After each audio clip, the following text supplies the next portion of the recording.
Good morning. આજે સવારે ખાસ કરીને 5 ઓગસ્ટ 2024 આપ સર્વને પ્રભુ ઈસુ ખ્રિસ્તના નામમાં પ્રેમી સલામ પાઠવીએ છીએ. અને આજે આપણે જે નીતિવચન ધ વર્ડ ઓફ વિઝડમ અથવા તો wisdom of word of God સંબંધી જે મોર્નિંગ ડિવોશન કરીએ છીએ, અને એમાં આજે આપણે નીતિવચનોનું પુસ્તક અને એનો પહેલો અધ્યાય અને એની 20મી અને 21મી કલમ તરફ દૃષ્ટિપાત કરવાના છીએ. અને ત્યાં પ્રભુનું વચન આ પ્રમાણે કહે છે, જ્ઞાન ગલીએ ગલીએ મોટેથી પોકારે છે, તે ચૌટામાં પોતાની વાણી ઉચ્ચારે છે, તે સરિયામ રસ્તા પર બૂમ પાડે છે, દરવાજાના નાકા આગળ નગરમાં સર્વત્ર તે પોતાના વચનો ઉચ્ચારે છે. અને એટલે અહીંયા જે ગીત અને ખાસ કરીને પ્રભુની સ્તુતિ અને પ્રભુનું વચન એ બહુ મહત્ત્વના ભાગ તરીકે, અને ખાસ ઈશ્વર જે એનું જ્ઞાન એના લોકોની આગળ પ્રગટ કરે છે. અને જે ઇઝરાયલમાં હિબ્રુ જે જ્ઞાનની વાત છે, અને ત્યાં જ્ઞાન એ જો વાસ્તવિક રીતે જોઈએ તો એક પ્રકારની ટેકનિકલ આવડત એ દર્શાવે છે. અને ઇઝરાયલના ઇતિહાસમાં જો માણસને કોઈક લાકડામાંથી વસ્તુ બનાવતા આવડતું હોય અથવા તો ધાતુમાંથી કોઈક વસ્તુ બનાવતા આવડે તો તે વ્યક્તિ જ્ઞાની વ્યક્તિ તરીકે જાણે કે ઓળખવામાં આવતો હતો. જૂના કરારમાં જ્ઞાન માટે જે કોમન શબ્દ વપરાય છે, હિબ્રુ શબ્દ, એ તો હુકમા, કે જેને જ્ઞાન વિઝડમ અંગ્રેજીમાં કહેવામાં આવે છે. અને મોટા ભાગે ઇઝરાયલમાં એવું જ્ઞાન એ દર્શાવે છે કે કોઈ વ્યક્તિ પાસે કશીક ખાસ પ્રકારની બનાવવાની આવડત અથવા સ્કિલ છે. દાખલા તરીકે આપણે જો નિર્ગમનનું પુસ્તક જોઈએ તો 31મો અધ્યાય અને એની 1 થી 11 કલમમાં આહોલિયાબ અને બસાલિયલ, કે જેઓને યહોવાના જ્ઞાનથી ભરપૂર કરવામાં આવેલા, કે જેથી તેઓ મુલાકાત મંડપની ડિઝાઇન બનાવી શકે અને કોતરકામ કરી શકે, અને ખાસ કરીને એ જે એના વાંચણો હતા એ બનાવી શકે. અને એટલે બાઇબલમાં જ્ઞાનનો મતલબ એ કળા કૌશલ્ય અથવા આવડત.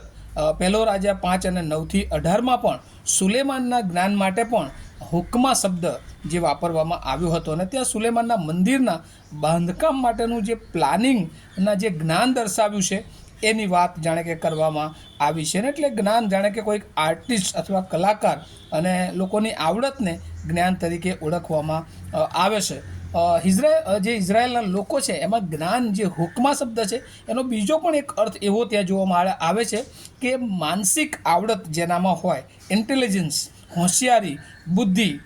અયુબ 38 અને 36 અને 39માં ખાસ કરીને બુદ્ધિનો ઉલ્લેખ થયેલો છે. એટલે કે હુકમા એ બાઇબલમાં મતલબ કે બુદ્ધિ કે અક્કલ સાથે પણ સરખાવવામાં આવે છે. અને એટલે એ પ્રમાણે સોલોમન જાણે કે બુદ્ધિક રીતે પણ એ બ્રિલિયન્ટ હતો એવું કહેવામાં આવે છે. પણ આ બધી બાબતોમાં જે ઈશ્વર જે ખાસ પ્રકારની વાત એ આપણને શીખે છે કે એ કળા હોય, એ કૌશલ્ય હોય, એ આવડત હોય, પણ એ બધાનો સોર્સ, એ બધાનો સ્ત્રોત એ પ્રભુ ઈસુ ખ્રિસ્ત છે. અને અહીંયા જે 2 વચનો આપણે આજે કલમો વાંચી છે, અને એ જ્ઞાન કે જે આવડતવાળું જ્ઞાન, જે સ્કિલવાળું જ્ઞાન, એ ઈશ્વર પોતે જાણે કે પ્રગટ કરે છે. એટલે અહીંયા લખવામાં આવ્યું છે, જ્ઞાન ગલીએ ગલીએ મોટેથી પોકારે છે, તે ચૌટામાં પોતાની વાણી ઉચ્ચારે છે. અને જે લોકો એની આધીનતામાં જીવન જીવે છે, એના માર્ગમાં ચાલે છે, ન્યાયી રીતે જીવે છે, દેવનો ભય અને દેવની બીક રાખીને જીવન જીવે છે, એ બધાને ઈશ્વર ખાસ પ્રકારની આવડતો આપે છે,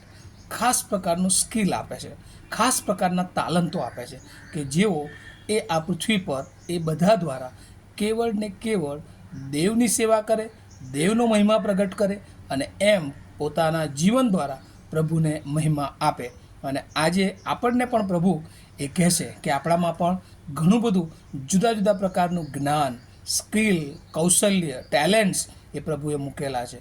શું આપણે એને એ પ્રભુ તરફથી છે એવું સ્વીકાર્યું છે? અને સ્વીકાર્યું છે તો દેવના કાર્યને માટે આપણે એને ઉપયોગી બનાવીએ છીએ.